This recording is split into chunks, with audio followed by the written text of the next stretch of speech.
বিশ্বনবী বলেন আল্লাহর ৯৯টা নাম আছে, মিআতান ইল্লা ওয়াহিদা, এক কম ১০০। মান আহসাহা দাখালাল জান্নাহ, যে ব্যক্তি ৯৯ নাম মুখস্থ করে তার সিনার ভেতরে রাখবে, আল্লাহ তাআলা তাকে জান্নাত দিয়ে ধন্য করে দেবে।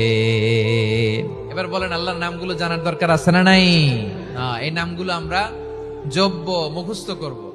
এই নামগুলো আগে আয়ত্ত করতে হবে। এই নামের যে অর্থ সেটা অনুধাবন করতে হবে। এই নামের যে দাবি সেটা মানতে হবে। সিবগাতাল্লাহ ওয়া মান আহসানু মিনাল্লাহি সিবগা ওয়া নাহনু লাহু আবিদুন। আল্লাহর রঙে রঙিন হইতে হবে।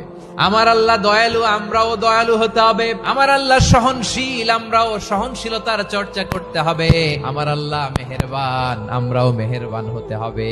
বিষ্ণু ইসলাম আল্লাহর এই চমৎকার সুন্দরতম নামগুলো ধরে ধরে আল্লাহর কাছে চাইতে। আপনি যখন দোয়া করবেন, আল্লাহর নামগুলো ধরে যদি দোয়া করেন, আল্লাহ ওই দোয়া ফিরায় দেয় না। সুবহানাল্লাহ বলেন।